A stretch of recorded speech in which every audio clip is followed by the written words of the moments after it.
Hello everyone, welcome to Nimbus online platform. So आज हम एक बहुत इंपॉर्टेंट वीडियो लेके आपके सामने आए हैं और ये बहुत बड़ी खुशखबरी है उन स्टूडेंट्स के लिए जो कि हरियाणा सिविल सर्विस एग्जामिनेशन की प्रिपरेशन कर रहे हैं। बिकॉज काफ़ी फ्रीक्वेंटली अभी एग्जाम आ रहा है। अभी थोड़े टाइम पहले पिछली नोटिफिकेशन के जो फाइनल रिजल्ट है वो आउट हुए थे और फाइनल सिलेक्शन जो है वो कैंडिडेट्स की हुई थी और अगला एग्जाम फिर से जो है वो आउट हो गया है।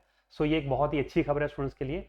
तो इस वीडियो में हम ये पूरी नोटिफिकेशन के बारे में डिस्कस करेंगे, पूरा डिटेल में एनालिसिस देखेंगे कि कितने नंबर ऑफ पोस्ट हैं, एलिजिबिलिटी क्राइटेरिया क्या है, किस तरह का एग्जाम पैटर्न, वो सारी चीजें जो हम इस वीडियो में आज डिस्कस करने जा रहे हैं। तो चलिए आज का वीडियो स्टार्ट करते हैं। तो सबसे पहले जो सबसे इंपॉर्टेंट चीज है वो रहती है हमारी डेट्स के बारे में। सो आप स्क्रीन पे देख सकते हैं कि जो फॉर्म फिलिंग की जो डेट है, जैसे नोटिफिकेशन ऑलरेडी आउट है और इसकी जो फॉर्म की जो फिलिंग की जो डेट है वो 1 दिसंबर 2023 से जो वो स्टार्ट होगी। यानी आपका जो फॉर्म, अभी आप फॉर्म को फिल नहीं कर पाओगे, फॉर्म जो है आपका 1 दिसंबर 2023 से जो है वो फिल करना आप उसमें स्टार्ट कर सकते हो। और इसकी जो क्लोजिंग डेट है, यानी कि आपका फॉर्म जो है वो 21 दिसंबर 2023 तक ही आप इसको फिलअप कर पाओगे। उसके बाद जो है वो आप फॉर्म फिलअप नहीं कर पाओगे। और जो इसकी कोई भी नोटिफिकेशन या कोई फर्दर अपडेशन इसमें अगर आपको चेक करनी हो तो इनकी जो ऑफिशियल वेबसाइट है वो आप इसको फॉलो करते रहें, क्योंकि कई बार इसमें इंस्ट्रक्शन आ जाती है, कई बार डेट जो पोस्टपोन हो सकती है, कुछ भी हो सकता है। वैसे अभी तक कोई ऐसा पॉइंट है नहीं इसको पोस्टपोन करने का, लेकिन अगर हो तो आप इसकी ऑफिशियल वेबसाइट को जरूर जो है वो फॉलो अप करें।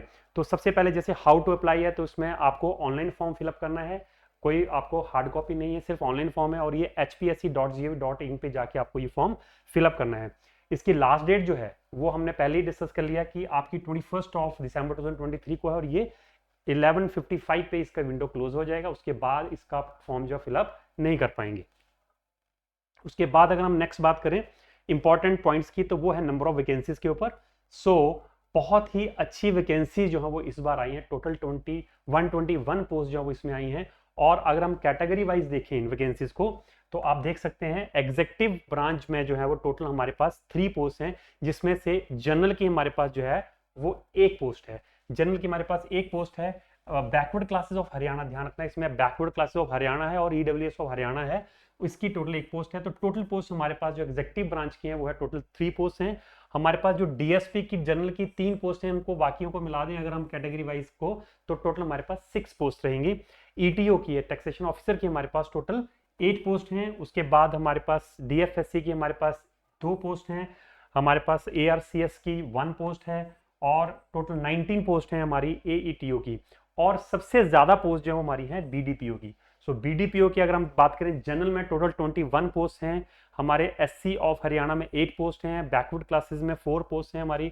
बैकवर्ड क्लासेस ऑफ हरियाणा में हमारी 2 पोस्ट हैं और ईडब्ल्यूएस में हमारी 2 पोस्ट हैं। टोटल हमारे पास 37 पोस्ट हैं और ये बहुत ही अच्छी नंबर ऑफ वैकेंसीज हैं अगर हम बीडीपीओ की बात करें। और उसके बाद अगर हम नेक्स्ट बात करें, नेक्स्ट हमारे पास जो पोस्ट हैं वो टीएम की पोस्ट हमारे पास 4 पोस्ट हैं। डीएफएसओ की हमारे पास 1 पोस्ट है। एईओ की हमारे पास 12 पोस्ट हैं। और नेक्स्ट अगर हम ध्यान से यहाँ पे देखें तो हमारे पास नायब तहसीलदार की, जो कि एक बहुत अच्छी पोस्ट है, हमारे पास नायब तहसीलदार की जो है वो टोटल 28 पोस्ट हैं। यानी कुल मिला के बात करें तो हमारे पास बीडीपीओ और नायब तहसीलदार की मैक्सिमम वैकेंसी जो है यहाँ पे देखने को मिल रही है। और टोटल पोस्ट अगर हम बात करें तो हमारे पास 121 पोस्ट जो है वो टोटल जो है वो यहाँ पे अनाउंस हुई हैं। तो ये स्टूडेंट्स के लिए एक बहुत अच्छी खबर है, बिकॉज इसमें आप जो है वो अगर आप तैयारी ऑलरेडी पहले से कर रहे हैं तो आपके लिए गोल्डन अपॉर्चुनिटी है। और नेक्स्ट अगर हम बात करें तो हमारे पास एग्जामिनेशन का जो डेट्स हैं वो यहाँ पे ऑलरेडी इन्होंने पहले से दे दिया है। ये आपके लिए एक स्ट्रेटेजी को फॉर्मुलेट करने में काफी हेल्प करेगा, बिकॉज आपको पता है कि आपका अराउंड 70 डेज के बाद जो है वो आपका प्रिलिमिनरी का एग्जामिनेशन हो रहा है और उसके 1.5 मंथ के बाद अप्रोक्सीमेटली आपका मेंस एग्जामिनेशन हो रहा है। तो आप एक प्रॉपर प्लानिंग कर सकते हो अपनी प्रिपरेशन की। अगर हम प्रिलिमिनरी एग्जामिनेशन की बात करें तो प्रिलिमिनरी एग्जामिनेशन जो है वो हमारा 11 फरवरी 2024 को होने वाला है और हमारा मेन एग्जामिनेशन जो है वो 30 और 31 मार्च 2024 को होगा। आपका जो इंटरव्यू है वो मेंस एग्जामिनेशन के बाद उसकी डेट जो है वो अनाउंस की जाएंगी। उसके बाद अगर हम बात करें कि प्लान ऑफ एक्शन क्या है, इसमें जो है वो ज्यादा कुछ चेंजेस नहीं किए गए हैं, बिकॉज जो पहले रहता था वही है। लेकिन फिर भी ब्रीफ में हम आपको आइडिया दूं, जो बच्चे पहली बार देख रहे हैं इस चीज को, तो इसके अंदर प्रिलिमिनरी एग्जामिनेशन जो है उसके अंदर 2 पेपर होंगे। पहला पेपर जो है वो आपका जनरल स्टडी का रहेगा और दूसरा पेपर जो है वो आपका सी सेट का रहेगा। तो पेपर 1 पेपर 2 दोनों ही पेपर एक ही दिन होंगे, 2-2 घंटे के होंगे। और आपका 100 मार्क्स का रहेगा आपका पेपर जीएस का, और 100 मार्क्स का आपका रहेगा पेपर सीसैट का। लेकिन जो आपकी मेरिट बनेगी वो आपकी जीएस के पेपर के बेस के ऊपर बनेगी। सीसैट का जो पेपर रहेगा वो क्वालिफाइंग रहेगा, मीन टू से आपने इसमें से सिर्फ और सिर्फ 33% मार्क्स ही स्कोर करने हैं। उससे ज़्यादा आ जाए तब भी कोई वो उसमें कोई फर्क नहीं पड़ेगा, लेकिन मिनिमम इसका कट ऑफ जो है वो 33% है। इसका मेरिट में कहीं भी मार्क्स जो है वो आपके एड ऑन नहीं होंगे। जो आपकी मेरिट बनेगी वो आपकी मेरिट बनेगी जीएस के स्कोर के ऊपर।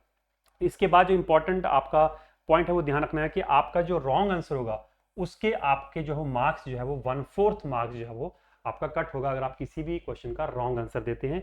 और आपको जैसे पेपर 2 है, पहले हमने डिस्कस कर लिया कि ये आपका क्वालिफाइंग रहेगा और आपको इसमें सिर्फ 33% मार्क्स जो है उसमें लेने हैं।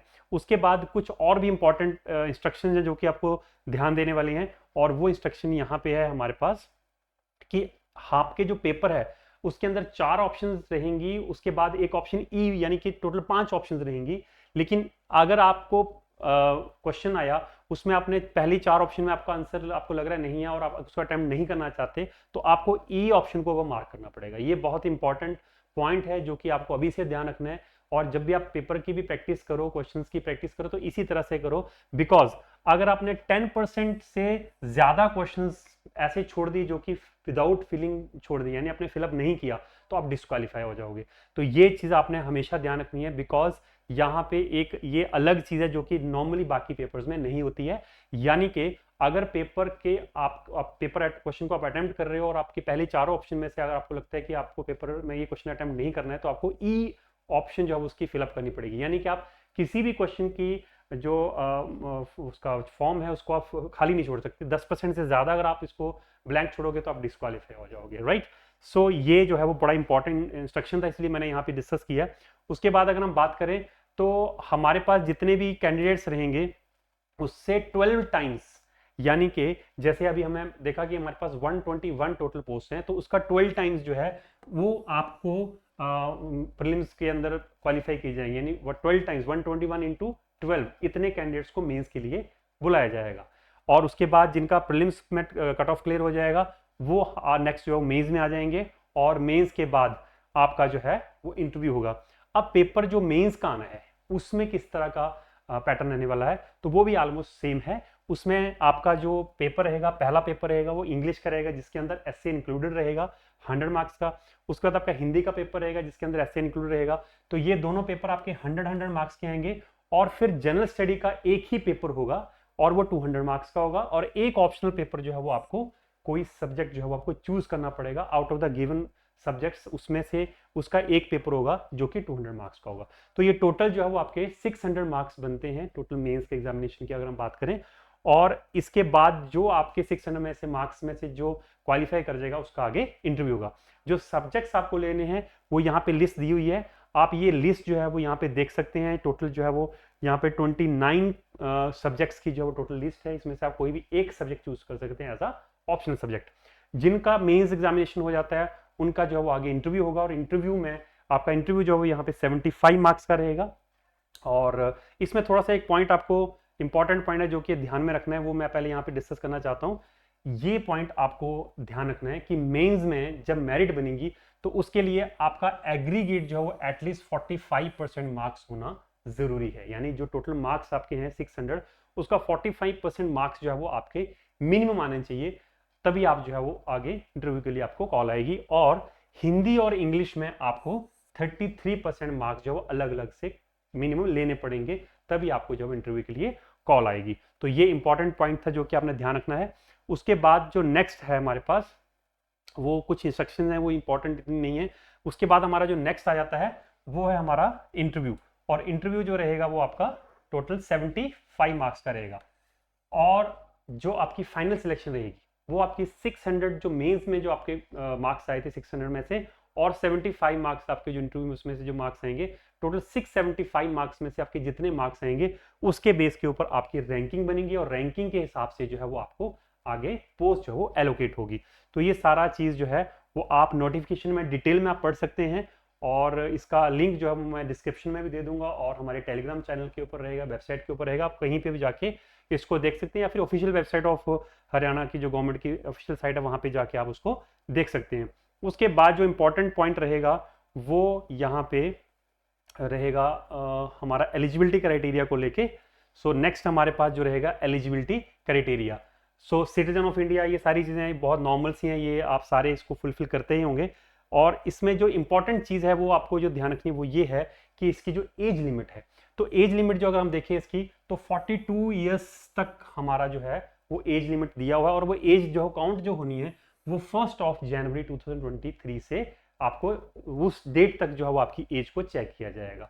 कुछ रिलैक्सेशन रहेगी इसमें, हमारी डेट्स में कुछ रिलैक्सेशन रहेगी। वो रिलैक्सेशन अप्रोक्सीमेटली 5 ईयर्स, हर एक कैटेगरी में 5 ईयर्स की, जैसे एससी हो, चाहे बैकवर्ड क्लासेस हो, चाहे डिसेबल्ड पर्सन हो, जितने भी हमारे कैटेगरीज हैं उसमें लगभग सब में जो है वो 5 ईयर्स की रिलैक्सेशन रहेगी। यानी 42 ईयर्स प्लस 5, 47 ईयर्स तक जो है वो आप इस एग्जाम को अगर आप हैं तो आप इसको फिलअप कर सकते हैं।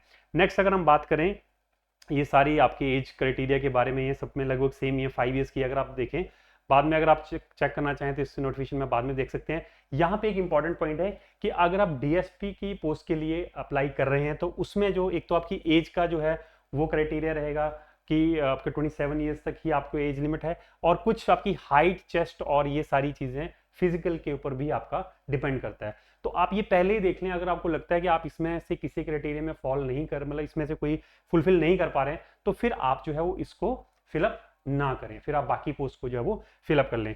सो उसके बाद अगर हम बात करें, हमारे पास इंपॉर्टेंट जो पॉइंट है वो ये सारे जनरल पॉइंट्स हैं, इसको आप देख सकते हैं नोटिफिकेशन में बाद में।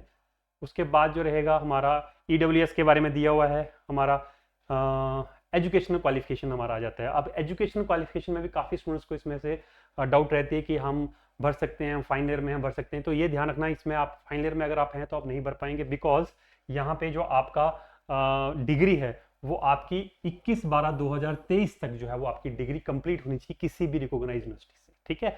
तो ये भी एक इंपॉर्टेंट पॉइंट है जहाँ पे स्टूडेंट्स को जो है वो प्रॉब्लम रहती है। उसके बाद अगर हम बात करें फीस की, तो ये जो है हमारा टोटल जो फीस है वो इसका दिया हुआ है कि मेल कैंडिडेट के लिए 1000 रुपीज़ है, फीमेल कैंडिडेट के लिए 250 है। उसी के साथ हमारे पास नेक्स्ट जो है वो कैटेगरी वाइज में भी 250 है। कुछ कैटेगरीज में इसको नील भी किया हुआ कि आपको देने की जरूरत नहीं है। तो ये सारी चीज़ें रहेंगी। उसके बाद हाउ टू अप्लाई, वो हमने पहले ही डिस्कस कर लिया था कि आपको hpsc.gov.in के ऊपर जाके इसको फिलअप करना है। सो ये सारा जो है वो हमारा इंपॉर्टेंट पॉइंट है जो कि आपको ध्यान में रखने हैं। उसके अलावा कुछ बेसिक इंस्ट्रक्शंस हैं, उनको आपको देखने की जरूरत नहीं है, या एनओसी वगैरह, ये सारी चीज़ें जो हैं वो इतना इंपॉर्टेंट नहीं है, इसको आप जो है वो थोड़ा निगलेक्ट भी कर सकते हैं। लेकिन जो मेन इंपॉर्टेंट चीज़ें हैं वो हमने इसमें अभी डिस्कस कर ली हैं। तो ये सारी इंस्ट्रक्शन जो है वो आपको ध्यान से देखनी है कि अप्लाई करने की डेट क्या है, किस तरह से अप्लाई करना है, कौन सी वैकेंसीज हैं, कौन से पोस्ट के लिए आप अप्लाई कर सकते हैं, कौन सी पोस्ट के लिए आप अप्लाई नहीं कर सकते हैं। ये सारी चीज़ें आपने डिटेल में, वैसे मैंने एक्सप्लेन कर दी हैं। इसका लिंक जो मैं डिस्क्रिप्शन में दे दूंगा, और इसका वेबसाइट अगर आप चाहें तो इसकी ऑफिशियल वेबसाइट के ऊपर जाके इसको चेक कर सकते हैं। और जितना जल्दी हो सके इस फॉर्म को आपने फिलअप कर लेना है। लास्ट डेट्स के लिए जो है वो आपने इसको बचा के नहीं रखना है, बिकॉज लास्ट में जो है वो कई बार जो है वो फिलअप करने में दिक्कत आ सकती है। तो ये सारा इंपॉर्टेंट इंस्ट्रक्शन थी। आज की वीडियो जो है वो यहीं पे हमारी एंड होती है, और इसके बारे में और भी हम कुछ नेक्स्ट वीडियोस में लेके आएंगे, जिसमें हम स्ट्रेटेजी के बारे में डिस्कस करेंगे, कुछ हम क्वेश्चंस के बारे में आपके साथ डिस्कस करेंगे, किस तरह के पेपर पहले आ चुके हैं, किस तरह के क्वेश्चंस पहले आए हैं, और कौन से एक्सपेक्टेड क्वेश्चन जो आगे आ सकते हैं। तो उसके लिए हम फिर से नेक्स्ट वीडियो में लेके आएंगे।